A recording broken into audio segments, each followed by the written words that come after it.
अस्सलाम वालेकुम नाजरीन, मैं हूं मारिया जदून और आप देख रहे हैं आज़ाद डिजिटल। और मेरे साथ हमेशा की तरह मौजूद हैं सीनियर सहाफ़ी जर्नलिस्ट हसन अयूब साहब। सर बहुत शुक्रिया, आज हम टाइम दिया हमें। We are short of time as well. मुख्तलिफ टॉपिक जिन पर आज हम बात करने जा रहे हैं, federal cabinet approves ordinance for amendment in practice and procedure act, इसके हवाले से आज हम बात करने जा रहे हैं।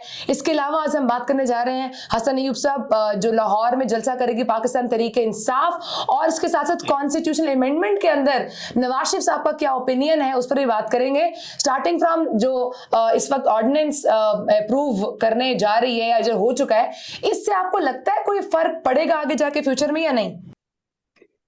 फर्क तो पड़ चुका है जी। फ्यूचर में क्या, आज से फर्क पड़ चुका है कि अब बुनियादी तौर के ऊपर पहले जो प्रैक्टिस एंड प्रोसीजर में जो एक्ट आया था, इसमें तीन सीनियर मोस्ट जजेस के ऊपर मुश्तमिल एक कमेटी थी जो केसेस की फिक्सेशन करती थी 184(3) के इस्तेमाल के हवाले से, सो मोटो के जो इख्तियार है सुप्रीम कोर्ट का 184(3) में ही उसके इख्तियार के हवाले से। अब इसमें तब्दीली ये आ गई है कि जो थर्ड मोस्ट सीनियर जज थे यानी जस्टिस मुनीब अख्तर, वो या जिस तरह कानून कहता है कि थर्ड मोस्ट सीनियर जज, उसमें उसको रिमूव कर दिया गया है और उसकी जगह एक सीनियर प्यूनल जज चीफ जस्टिस पाकिस्तान के साथ, और फिर एक थर्ड जज जो होगा वो चीफ जस्टिस की अपनी मर्जी का होगा। तो वो बेसिकली पहले ही जो कानून बनाया था उस कानून को ही इन्होंने बुनियादी तौर के ऊपर अब तरमीम करके इनइफेक्टिव कर दिया है, यानी पुरानी ही सूरत हाल के ऊपर उसको बहाल कर दिया गया है। ये अब क्यों किया गया है, इसकी वजह यही है कि जिस तरीके से हर्डल्स पैदा की जा रही थी chief justice supreme court of Pakistan के सारे जो काम है, अमूर है उसमें, और इसमें अब आने वाले दिनों में ये कानून बड़ा अहम है। यानी अक्टूबर तक, 23 अक्टूबर तक या 25 अक्टूबर को जब रिटायरमेंट होनी है चीफ जस्टिस काजी फाइज ईसा के, तो ये तकरीबन एक माह के लिए चीफ जस्टिस के पास दोबारा वही इख्तियारात आ चुकी हैं जो उमर था बंदियाल साहब के पास थे, यानी बतौर चीफ जस्टिस। अब मास्टर ऑफ द रोस्टर तो नहीं कहा जा सकता, लेकिन किसी हद तक इख्तियारात उस हद तक पहुंच चुके हैं, क्योंकि जो थर्ड जज वो शामिल करेंगे प्रैक्टिस एंड प्रोसीजर में, वो उनकी अपनी मर्जी से होगा।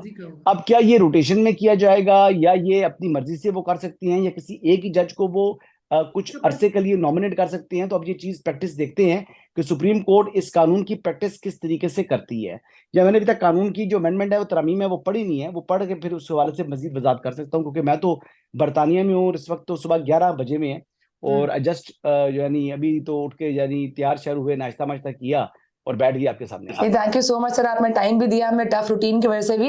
इसके साथ आगे चलते हैं सर। ये बताइएगा, स्पीकर के साथ मुस्लिम लीग नून का भी इलेक्शन कमीशन से जब रुजू हुआ है, और इसमें ये जो इस वक्त मेन पॉइंट सामने आ रहा है वो यही आ रहा है कि जिस जमात ने फहरिस्त जमा नहीं करवाई वो मखसूस नशिस्तों की अहल नहीं होगी।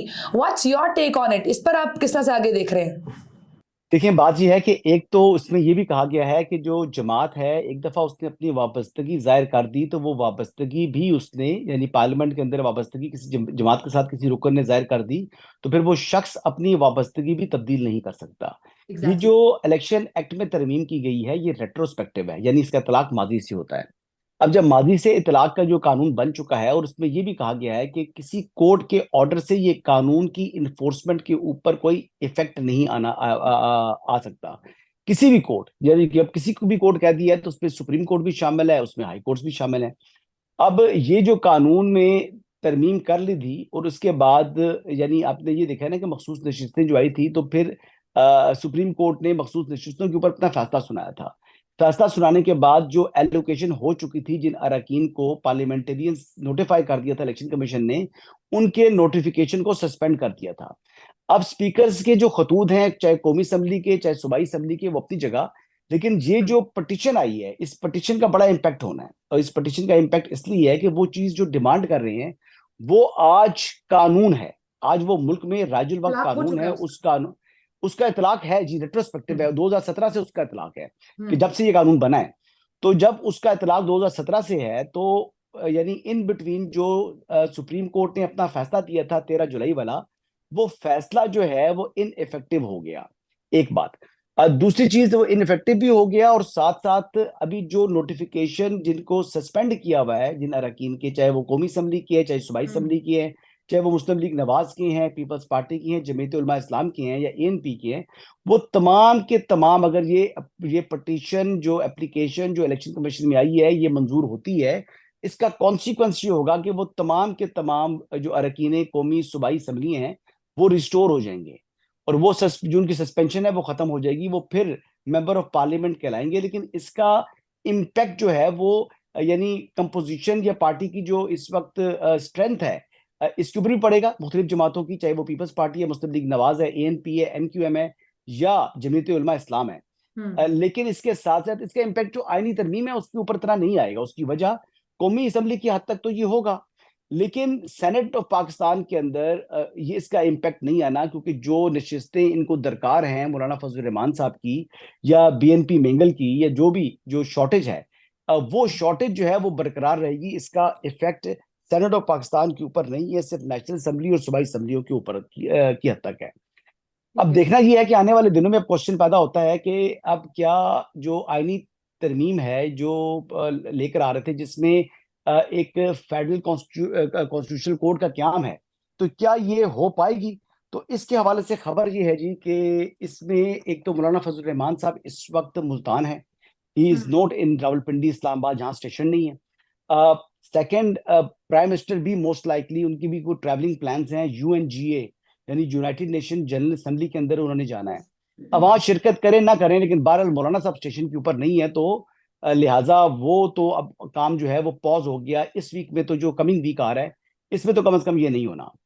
उससे नेक्स्ट वीक में इस हवाले से नेगोशिएशन जारी हैं, इसमें बातचीत हो रही है, को बहुत सी तजावीज जो मौलाना फजल रहमान ने शामिल कराने चाहिए वो भी हुकूमत शामिल करने के लिए विलिंग हो चुकी है, एक बात। सेकंड, फेडरल कॉन्स्टिट्यूशनल कोड के हवाले से सिग्नेटरी है पाकिस्तान पीपल्स पार्टी, सिग्नेटरी है मुस्लिम लीग नवाज, सिग्नेटरी है जमीयत उलमा इस्लाम और सिग्नेटरी है Pakistan Tehreek Insaf. Charter of democracy के सिग्नेटरीज ये जमाते हैं। इन्होंने आज नहीं, ये परवेज मुशर्रफ दौर के अंदर इस बात पर कमिटमेंट और अपनी जो है वो साइन कर चुकी हैं, आमादगी का इजहार कर चुके हैं कि फेडरल कॉन्स्टिट्यूशनल कोड की जो तश्कील है वो इस मुल्क के लिए नागुज़ीर है। सो लिहाजा मुझे तो बड़ी ही उम्मीद है कि ये फेडरल कॉन्स्टिट्यूशनल कोड जो है ये बनेगा, ये आईनी तरमीम होगी, और मौलाना फजल रहमान भी यानी मुल्की मुफाद के लिए, अपनी जाती मुफाद के लिए नहीं, आई रिपीट, मुल्की मुफाद के लिए वो काम करेंगे जिसमें पाकिस्तान की फलाह और बेहतरी होगी।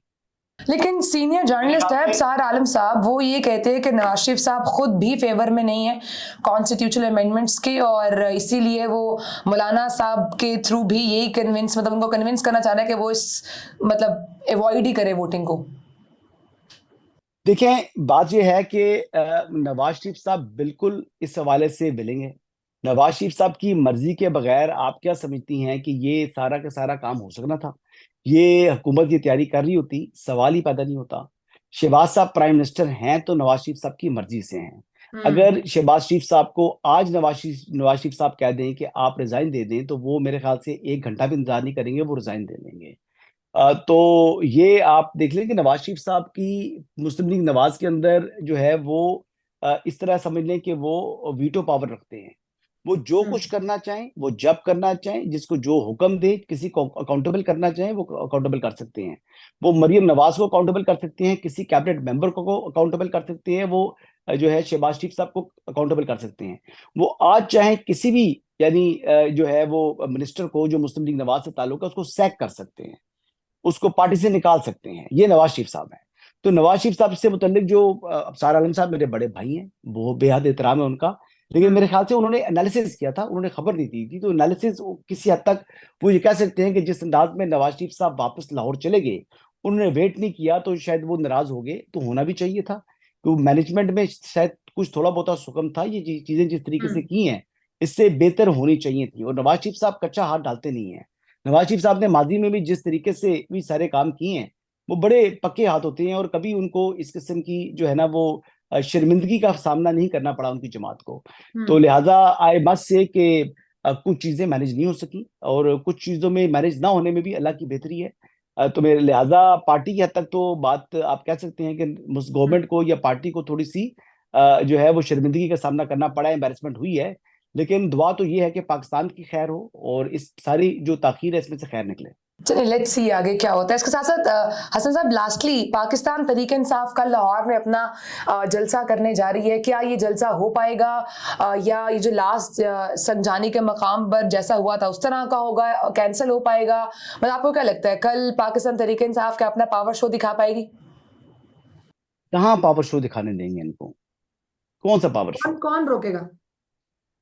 गवर्नमेंट रोकेगी, पंजाब हुकूमत उनको जो है वो करने नहीं देंगी। अली अमीन गंडापुर साहब कह रहे थे ना कि मैं निकलूंगा और पहुंचूंगा, तो वो अटक पुल वो राना सनाउल्लाह कहते हैं कि पार करके दिखाए। तो अब देखते हैं कि दोनों तरफ से बुलंद दो बाग दावे हो चुके हैं, लेकिन मेरा नहीं ख्याल कि लाहौर के अंदर, मीनार पाकिस्तान के अंदर इतना बड़ा इकट्ठ करने दिया जाए। I seriously doubt it. लेकिन अगर आप मुझसे पूछें, अगर मुझसे पूछें, मेरी जाती राय पूछें, तो पहले भी जो जलसा किया इससे बड़ी एम्बेरसमेंट हुई है पाकिस्तान तहरीक इंसाफ को। इसके लिए उनकी मुश्किलात में इजाफा हुआ है, कोई फायदा नहीं हुआ। और जब ये मुंह खोलते हैं तो कोई ना कोई अपने लिए ही मुश्किल खड़ी कर देते हैं। तो मेरे ख्याल है इनको एक दो जलसे और करने दे दें। बल्कि मैं कहता हूँ वो हर हफ्ते इनको इजाजत मिलनी चाहिए कि जलसा करें, ताकि ये मजीद जो है अपना जो है वो असली चेहरा कौम को दिखाएं, और फिर इनकी जो है ना ये बैडली एक्सपोज हो। मेरा नहीं ख्याल कि ये जो पीटीआई है इसमें कोई जलसा वैसे इनको करने देगी। पंजाब गवर्नमेंट बड़ी सख्ती से निपटेगी, बिलखुसूस जिस किस्म की गुफ्तगू, जिस किस्म की जुबान और जो लहजा इस्तेमाल कर चुकी हैं अली मीन गंडापुर, साफियों से मुतालिक भी और मरियम नवाज शरीफ साहबा से मुतालिक भी। तो आई हैव मतलब जो है वो, अगर मुझे कह दें तो मुझे तो 100% श्योरिटी है कि जलसा कल नहीं होगा जी। अच्छा, कल नहीं होगा। चलिए लेट्स सी नहीं होगा। अब पंजाब हुकूमत इस पर क्या एक्शन लेती है और किस तरह से रोकेगी। पकड़ दकड़ हो सकती है, पकड़ दकड़ हो सकती है, मार मतलब धाड़ हो दे कैन सकती टेक है, एक्शन, लेकिन तमाशा लग सकता पंजाब है, गवर्नमेंट रोकेगी। तमाशा लग सकता है, एहतजाज हो सकता है, समझ लें पीटीए का। लेकिन जलसा उस तरीके से करके जिस तरह लास्ट टाइम वो आए, खिताब किया, जलसे किया, ये किया, वो अब चीज नहीं होनी। चलें लेट्स सी अब कल क्या होता है। और अगेन जैसे आपने बात की कि हम और चाहते हैं। एक जी जी confession मैं चाह रहा हूँ जी। जी जी मैंने रात को ईमान मजारी साहिबा का एक इंटरव्यू सुन रहा था बीबीसी के ऊपर, अच्छा और मैंने उसमें उनका एक क्लिप जो है वो ट्विटर पर लगाया। और वो क्लिप में मैंने कहा जी कि ईमान मजारी इमरान खान दौर में अपनी गिरफ्तारी का किस्सा बयान करते हुए, तो मैंने बिल्कुल वो फिर वो लगाकर मैं ट्वीट करके मैं सो गया तकरीबन 4, 4:30 बजे के 5 बजे लोकल टाइम में, बल्कि देख के बताता हूँ कि वो टाइम क्या था यहाँ पर ना यूके में। तो मैंने वो किया, तो उसके बाद मैं आपको खाली ये बता दूं कि वो तकरीबन सॉरी रात के 12 बजे थे जी। रात के 12 बजे जो है वो पाकिस्तान के यही बनते हैं, तकरीबन 4 के करीब टाइम था। तो वो मैंने ट्वीट करके तो फिर मैं सो गया। तो जब मैं सुबह उठा तो वो ईमान वजारी के और कुछ लोग मुझे बता रहे थे जी कि ये आप जो है वो गलत बात है। तो बात जो मेरी गलत है, जो मेरी गलती है उसको तस्लीम करता हूँ और ओपनली करता हूँ, और इस पर मैं माजरत भी करता हूँ और मुझे शर्मिंदगी भी है। लेकिन ह्यूमन हूँ, इंसान हूँ, गलती होती है, और गलती अभी भी हुई है और आइंदा भी होगी। क्योंकि जो है वो परफेक्ट बट अल्लाह ये की वाली जात है मिस्टेक दोबारा नहीं होगी। जी। ये बट ये वाली वाली डिलीटेड मिस्टेक नहीं थी दोबारा जी। नहीं होगी। जो भी था यानी ये नहीं कुछ सोच कर जानबूझकर हकायक को मस्क नहीं किया गया। मैं वाकई समझ रहा था कि इनकी गिरफ्तारी इमरान खान के दौर में हुई है, लेकिन जो हुई वो शहबाज शरीफ साहब का दौर था और 2023 है। और इसमें मैंने कहा जी ये तो बात पहले कई लोग कह रहे हैं ट्विटर पर कह दो, तो मैंने कहा जी इसकी वीडियो करके मैं जो है उसमें ये बात करूंगा। तो ये आपको जो प्लेटफॉर्म आज़ाद वाला है, तो यही सबसे बेहतरीन जो है वो प्लेटफॉर्म है। तो मैं बिल्कुल माजरत चाहता हूँ ईमान मजारी से भी, और जो मेरे अपने व्यूअर्स हैं उनसे भी। चला, आई होप शील एक्सेप्ट योर अपॉलॉजी। हसन साहब बहुत शुक्रिया, आपने हमें अपनी बिजी रूटीन से आज टाइम दिया। इंशाल्लाह coming week we are hoping to see you in Pakistan, but till that time बहुत सारा ख्याल रखिएगा। नाजरीन, आज़ाद डिजिटल को लाइक कीजिएगा, सब्सक्राइब कीजिएगा और कमेंट कीजिएगा। अपना बहुत सारा ख्याल रखिए। अल्लाह हाफिज।